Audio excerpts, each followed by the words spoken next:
Pour ceux qui ont déjà lu, on dit quand on les a pris, on les a liés avec leur caleçon. Et puis on les a pris. Ils sont allés avec eux. Ce sont des gardes. Et ceux qui sont allés les jeter dans le feu, eux-mêmes ils ont été brûlés par le feu. Gloire à Dieu. Vous avez lu ce passage. Maintenant, si les personnes qui sont censées pousser les 3 compagnons à être dans le feu, s'ils ont été brûlés par le feu, maintenant qui les a poussés alors? Qui les a mis dans le feu alors? Alléluia. Si ceux qui sont censés aller pousser ont été brûlés, qui les a poussés? Amen. Donc souvent, Dieu permet certaines épreuves. Ce ne sont pas les mains qui les ont poussés, mais c'est la main de Dieu. Pourquoi? Parce que la meilleure des rencontres se trouve dans le feu. La meilleure des rencontres avec Dieu se trouve dans des situations où tu sens que rien ne va plus. C'est là que tu rencontres la 4e personne. Ils ont rencontré la 4e personne. Ils sont entrés 3. Ils sont ressortis 4. Tu rentreras seul dans le premier, mais tu trouveras quelqu'un, Jésus. Les gens vont fuir, les gens vont t'abandonner, mais tu vas trouver une autre personne qui va te maîtriser, qui va te tenir compagnon jusqu'à ce que tu finisses le prêt au nom de Jésus. Ça, je le confirme dans ta vie au nom de Jésus. Ne t'inquiète même pas, petit. Ne t'inquiète pas, mon frère. Ne t'inquiète même pas, ma soeur. Souvent même, je m'assois, je dis, mais nous les chrétiens, on s'inquiète pour rien. L'homme de Galilée a tout payé. Tu dois t'inquiéter dans ton intimité avec Dieu. Tu ne dois même pas t'inquiéter dans ce que tu es en train de vivre. Parce qu'il a tout réservé. Mais il y a des principes, il y a des lois, des principes, des fonctions qu'il faut activer pour mettre en évidence la gloire que Dieu a réservée pour toi. Tu ne dois même pas te décourager. Moi, le jour où tu me vois, soit assis calme ou bien un peu découragé, c'est que soit j'ai perdu peut-être 2 jours sans lit, sans prier, ou je n'ai pas eu le temps de prier. C'est ce qui peut faire mon inquiétude. Sinon, je n'ai pas l'argent pour m'inquiéter. Ou non. Il faut dire à ton frère, non, il ne faut pas t'inquiéter pour ces choses. Il faut t'inquiéter dans ta relation avec Dieu. C'est tout. Sinon, on dit à celui qui peut tout faire, il a tout fait. Qui peut tout faire par la puissance qui agit en toi. Plus tu es en intimité avec lui, plus tu emmagasines assez de puissance pour pouvoir entrer dans les grâces et dans les dimensions que Dieu a prévues de manifester avec toi. La Bible dit qu'avec Dieu, nous ferons quoi? Des exploits. Donc ça veut dire que sans Dieu, on ne peut faire des exploits. Ça veut dire que sans l'intimité avec Dieu, l'exploit ne serait manifesté sans l'intimité. Donc la seule chose qui doit t'inquiéter et même chercher des moyens pour préserver, c'est ton intimité avec le Seigneur. Sinon, si c'est pour voyager, c'est le voyage qui va te poursuivre. Si c'est pour te marier, c'est le mariage qui va te poursuivre. Si c'est pour avoir l'argent, c'est l'argent même qui va te poursuivre. Les opportunités vont te poursuivre quand tu es en intimité avec Dieu. Quand j'ai lu la Bible, Daniel, je n'ai jamais vu dans une partie de... Quand j'ai lu Daniel, la prière de Daniel, dans les prières de Daniel, je n'ai jamais vu là où Daniel a demandé la gloire ou la richesse. Est-ce que vous avez vu ça? Mais qu'est-ce qui s'est passé? À chaque épreuve, il est élevé dans une dimension. Or, quand il est élevé, on dit il est gouverneur. C'est-à-dire, après le président, c'est Daniel qui était là. Des esclaves, des gens qui ont été déportés. Regarde comment Dieu a suscité, regarde comment Dieu a manifesté leur nouvelle position. À peine quand je vois Joseph, je n'ai jamais vu dans les prières de Joseph où Joseph a demandé la gloire. Mais regarde là où Dieu a mené Joseph. C'est pourquoi je prie pour toi ce matin. Je prie que la grâce de Dieu te transporte et te dépose là où Dieu souhaiterait que tu sois sur cette terre avant qu'il ne vienne au nom de Jésus. Je prie que Dieu prenne toutes les dispositions afin que son esprit t'affermisse à ce niveau au nom de Jésus. Et c'est ça mon inquiétude. Mon inquiétude pour toi, ce n'est pas de prier de sorte que tu sois riche. La richesse, ça est déjà en toi.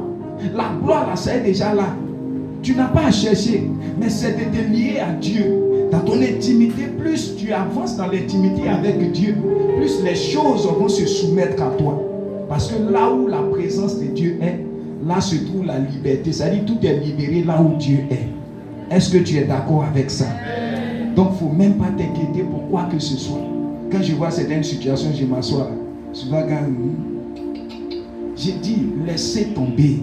La prière, aussi longtemps que je serai en genoux, il y a des choses qui ne vont jamais m'arriver, ni à ma maison, ni à mon quartier, ni à ceux qui sont autour de moi au nom de Jésus. Amen. Et c'est ce que Dieu veut faire avec toi.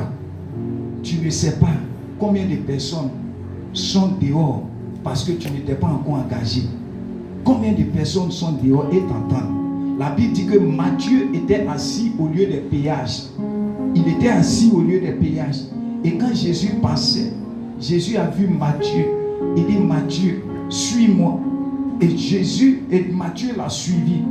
Et la Bible dit que c'est dans sa maison que les publicains sont venus. Les gens de mauvaise vie ont rencontré Jésus dans la maison de Matthieu. Donc si Matthieu n'ouvrait pas sa maison, si Matthieu ne rentrait pas dans sa maison, n'invitait pas Jésus dans sa maison, les publicains et les gens de mauvaise vie allaient rester dehors.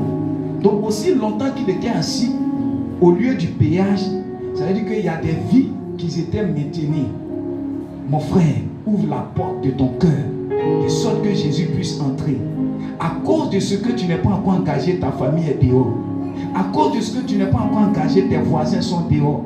À cause de ce que tu n'es pas encore engagé, il y a des personnes qui n'arrivent point à être en contact avec le Seigneur.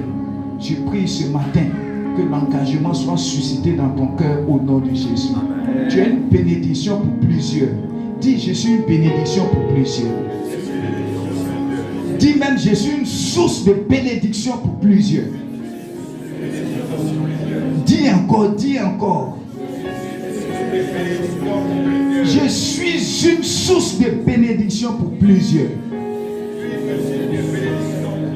Ok, donc ce matin, nous allons aborder un autre thème qui va prendre au moins 2 semaines ou 3 sur la prise de conscience des événements de la fin des temps. La prise de conscience du jugement. La prise de conscience du jugement. Il aura souvent un culte de puissance, un culte où on va prêcher la pureté, des cultes aussi d'intercession, des cultes de famille où on va entretenir, on va parler des foyers. Et Dieu a demandé à ce que chaque fois on équilibre les chemins. Il y aura des thèmes aussi qu'on va aborder souvent. Comme déjà les enseignements sont déjà programmés, donc on va faire des cultes par domaine. Amen. Donc aujourd'hui, la prise de conscience des événements de la fin des temps ou du jugement. Amen. Prenons Luc chapitre 12. Mais on va prendre au sous-thème, comme sous-thème,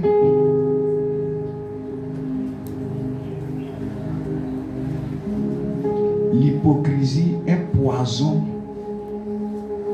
pour l'Église. Ça, c'est le sous-thème. C'est ce qu'on va voir aujourd'hui. Dis avec moi, l'hypocrisie. Un poison pour l'Église. Maintenant, comme tu as répété avec moi, regarde dans les yeux de ton voisin, dis-lui l'hypocrisie. Un poison. C'est un poison pour toi. Maintenant dis-lui, fais attention. Voilà, avec ce que tu vas entendre. Si tu vois une semence de l'hypocrisie en toi, c'est-à-dire c'est une occasion pour toi d'abandonner, de laisser, de fuir, d'enlever, c'est plus de jeter loin de toi. Mais c'est un poison. Tu vas comprendre pourquoi c'est un poison ce matin. Oui. Luc chapitre 12, les versets 1 à 6. Luc chapitre 12, les versets 5 à 6. Maintenant, quelqu'un va me préparer Galates chapitre 5, verset 9. Et puis 1 Corinthiens 5, verset 6. Donc Luc chapitre 12, les versets 5 et les versets 1 à 6. Et si vous n'avez pas encore vu, bon, moi j'ai vu, je vais commencer à faire la lecture pour gagner un temps. Amen. Sur ces entrefaites, bon, aujourd'hui, hein, on va se tenir un peu debout pour honorer la parole. Voilà. Donc tiens la main de ton frère, il faut l'aider à se tenir debout parce que je sentais qu'il était concentré. Voilà, tiens sa main et aide ta voisine, d'accord, ou ton voisin.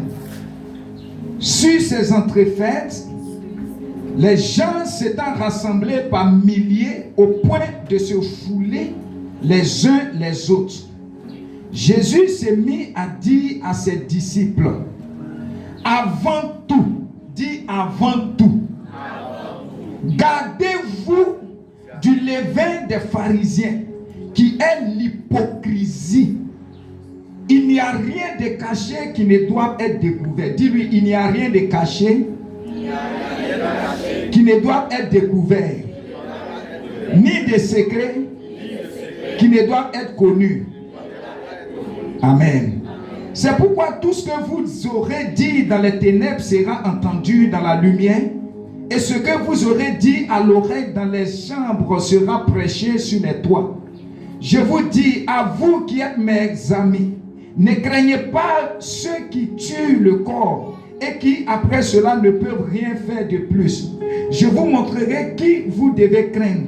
Craignez celui qui, après avoir tué, a le pouvoir de jeter dans la géhenne. Oui, je vous le dis, c'est lui que vous devez craindre. Ne vantons pas 5 passereaux pour 2 sous.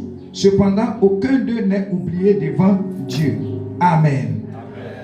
Est-ce qu'on peut s'asseoir dans la présence de Dieu? Que Dieu bénisse sa parole. Maintenant, si quelqu'un a déjà préparé 1 Corinthiens 5 ou Galates 5, verset 9, qu'on le lise rapidement. Rapidement, soyons... Oui. Si tu as vu Galates 5, 9 ou bien 1 Corinthiens 5, verset 6, lis. Bon, 1 Corinthiens 5, verset 6. C'est bien à tort que vous vous glorifiez. Ne savez-vous pas qu'un peu de levain fait lever toute la pâte? Ne savez-vous pas qu'un peu de levain fait lever toute la pâte? Amen. Amen. Alléluia. Ici, est-ce qu'on me suit? Dans la première partie du message, il faut savoir que tout sera démasqué par la lumière. Dans la deuxième partie, on va comparer, on va donner la définition de l'hypocrisie ou de l'homme hypocrite. Dans la troisième partie, on va parler de l'hypocrisie, mais on va cette fois-ci la comparer au levain. Qu'est-ce que cela traduit? Quand on parle du levain, ça veut dire quoi? Et dans la dernière partie, on va voir le cas de Judas et ce que l'hypocrisie a fait dans la vie de Judas. Et on va voir la conclusion, ce que la conclusion nous dit. Mais on a au moins 35 minutes pour développer ça. Que Dieu nous donne la force de pouvoir terminer au nom de Jésus. Gloire à Dieu. Frères et sœurs, dans le ministère de Jésus, il avait 2 objectifs. Le premier objectif, c'était de gagner des personnes, des âmes pour son Père. C'était de révéler sa personnalité au monde, aux Juifs d'abord, dans un premier temps. Et c'est pourquoi il a authentifié son témoignage par des miracles et des prodiges, afin de confirmer les dits des prophètes.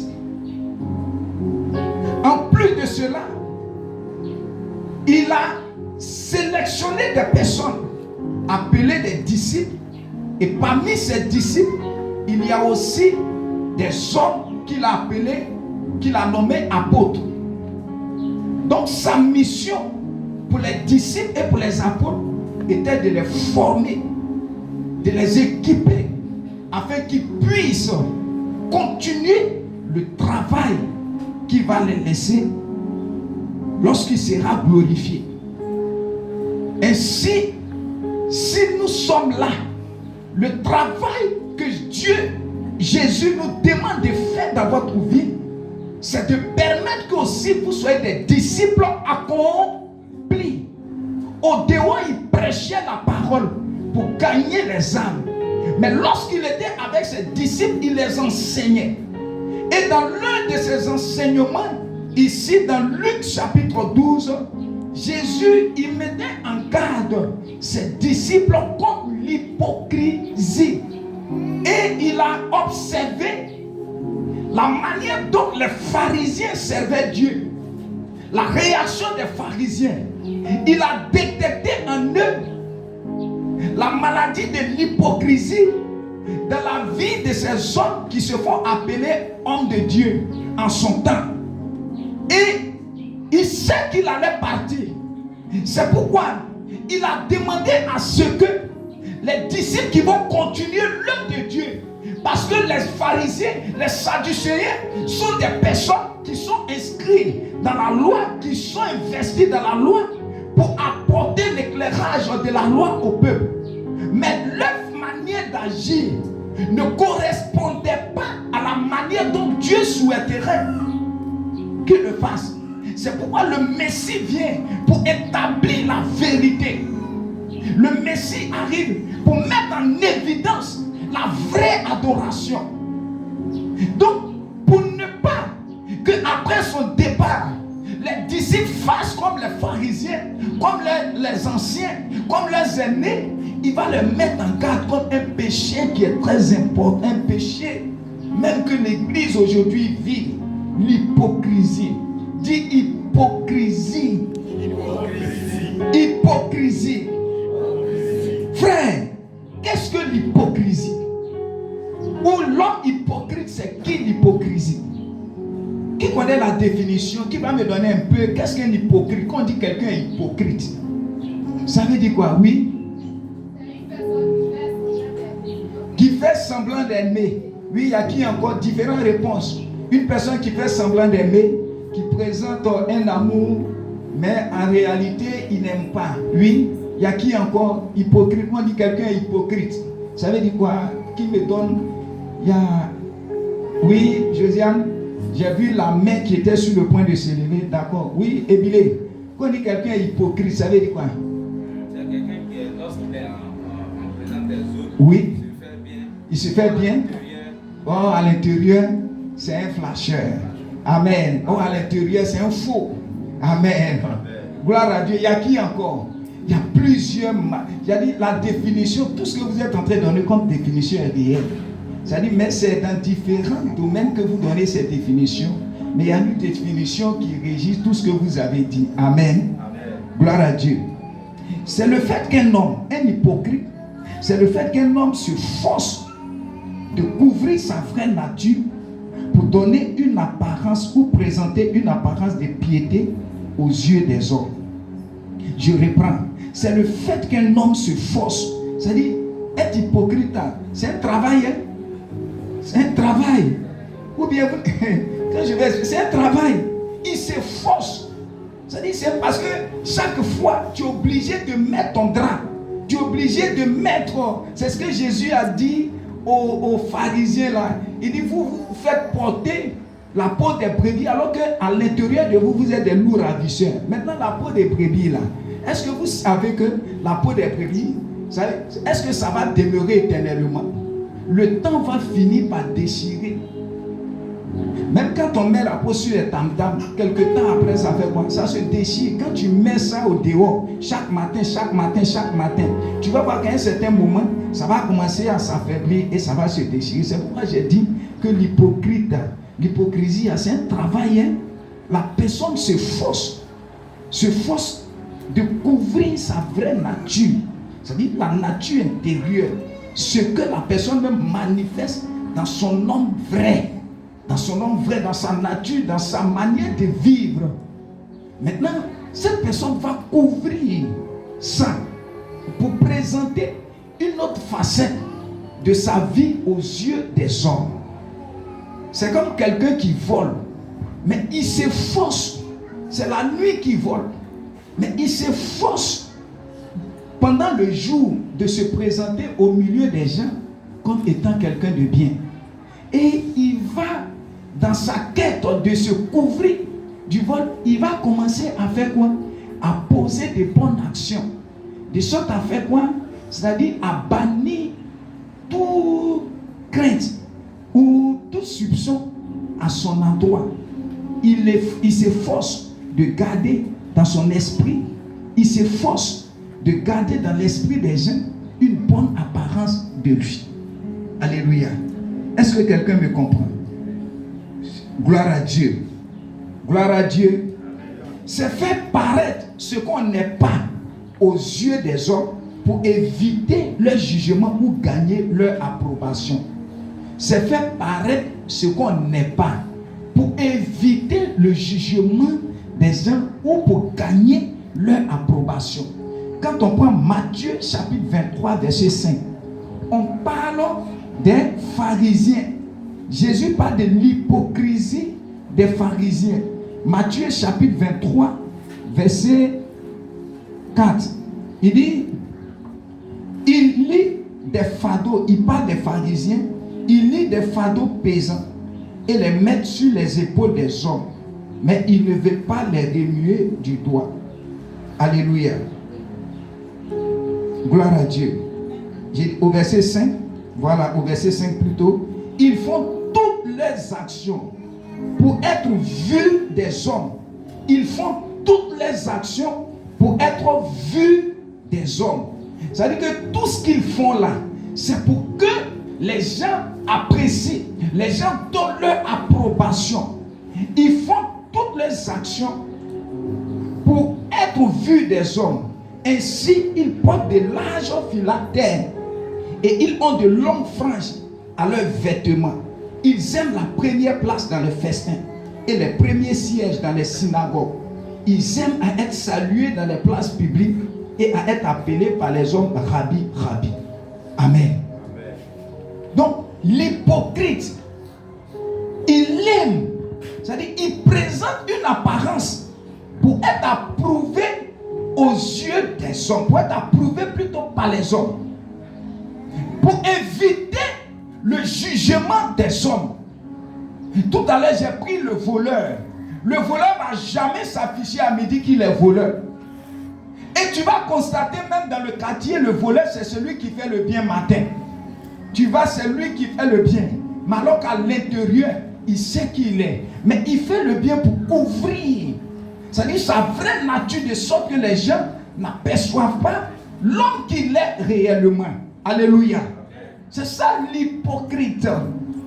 Donc l'hypocrite fait de sorte à cacher sa vraie personnalité en présentant une personnalité de scène. Une personnalité de scène. C'est-à-dire ce qu'il est là. Ce n'est pas ce que tu vois.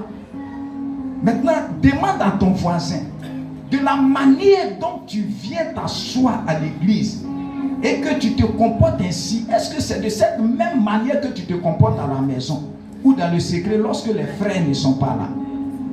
Est-ce que c'est cette même manière?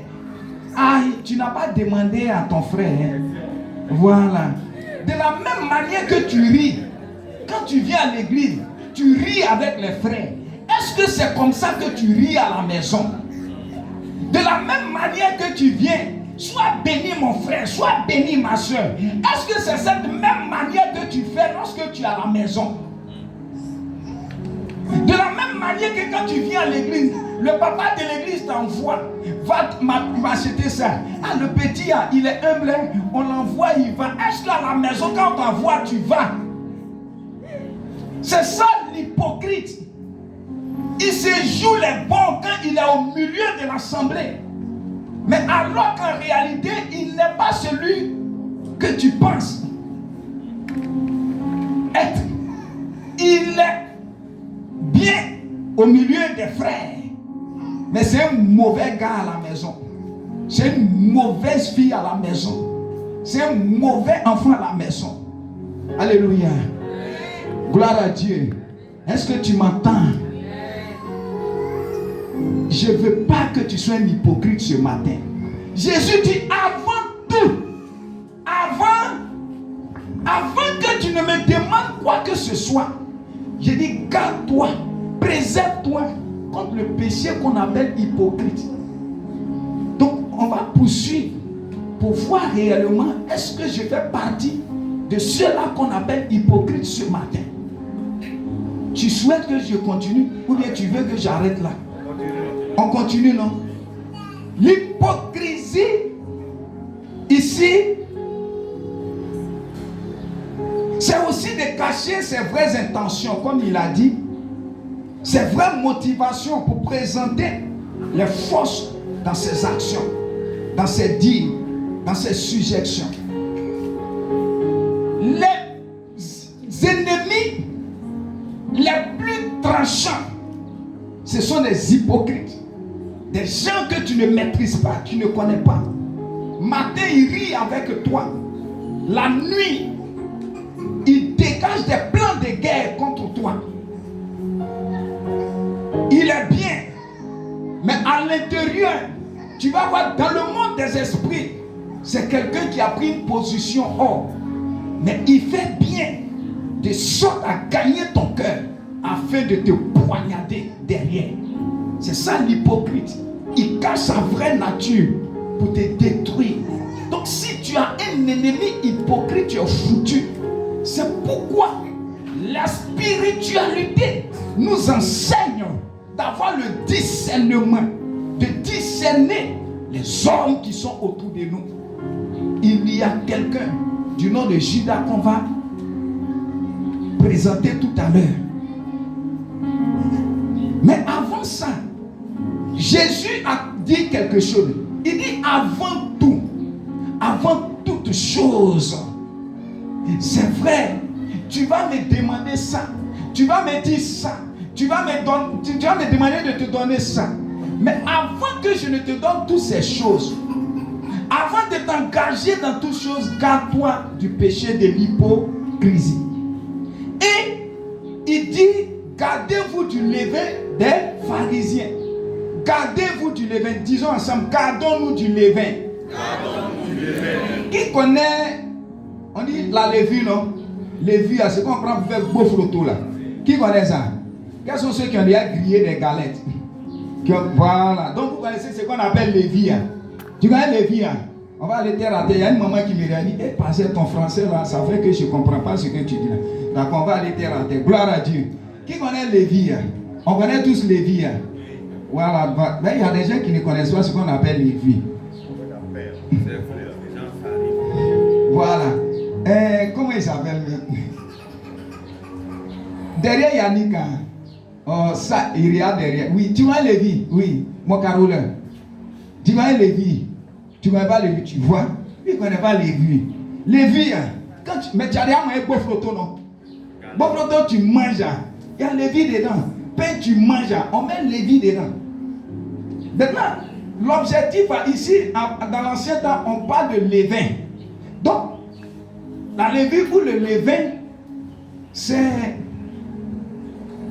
une quantité de produits. Quand on met dans la pâte, tu mélanges la pâte de farine. Quand tu mélanges et puis tu mets dedans, tu attends quelques instants. Et quand tu ouvres, tu vas voir que la pâte fait quoi? La pâte gonfle. La pâte se lève. Alléluia. C'est-à-dire ça fait gonfler la pâte. C'est-à-dire une petite quantité quantité transforme la forme de la pâte. Une petite quantité qu'on injecte dans la pâte, ça prend une autre forme. Ça lui donne une forme, une grande forme. Ça fait lever, ça fait gonfler la pâte. Amen. Gloire à Dieu. Maintenant, Paul a dit je vais venir, mais avant de poursuivre, je vais expliquer quelque chose et traduire ce que je suis en train de dire sur le plan, faire un rapprochement dans le monde des esprits. Parce qu'ils ont utilisé le levain. Il y a le symbole que le levain donne dans la Bible. Donc on dit c'est une petite quantité de produit. Quand on met dans la pâte, ça fait lever la pâte. Ça gonfle la pâte. Ça augmente la pâte. C'est pas sa forme première, mais ça augmente. C'est-à-dire ça lui donne une autre apparence, une autre forme. Alléluia. Maintenant, si on met, imagine un peu ce que je suis en train de dire. Maintenant, si cela correspondait, c'est-à-dire à l'organisme de l'homme de se manifester comme la pâte, et puis on jetait la levure ou bien le levain dans le corps de l'homme, qu'est-ce que ça va faire? Qu'est-ce que ça allait faire? Ça allait faire quoi? Ça allait, aidez-moi, ça va grossir la personne. Maintenant, quand les gens grossissent trop là, comment on les appelle? Les apouchou. Mais comment on les appelle réellement? Les obèses. Ah, vous êtes forts ce matin. Acclame le Saint-Esprit. Voilà, les obèses. Tu deviens obèse. On va dire, une telle personne a grossi. Non, ça dit la personne est remplie de graisse. C'est ce qu'on appelle mauvais cholestérol. C'est ce qui crée l'obésité. Donc, pour que cette personne puisse retrouver sa forme, il faut que le cholestérol soit consumé.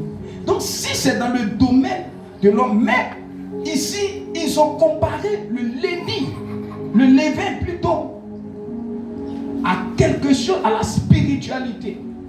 Donc, ici, dans la spiritualité, quand on parle de levain, on fait allusion au mal. On fait allusion au mal. C'est-à-dire, quand tu vas prendre la Bible, quand on parle de levain, dans différents contextes, il y a des significations. Dans d'autres contextes, quand Jésus parle de levain, il fait allusion aux enseignements des pharisiens. Dans d'autres contextes, mais ici, dans ce contexte, quand il parle de levain, il fait allusion au mal, il fait allusion à l'hypocrisie. Toujours est-il que quand tu vas prendre la Bible, là où tu vas trouver le mot levain, selon le contexte, mais toujours est-il que le contexte va toujours prendre l'explication du mal. C'est quelque chose de mal. Quand on met ça dans un produit pour faire lever la pâte, dans un produit ça fait lever, ça fait gonfler la pâte. Amen. Est-ce que quelqu'un me comprend? Donc ici, Jésus compare le levain à l'hypocrisie, au péché de l'hypocrisie.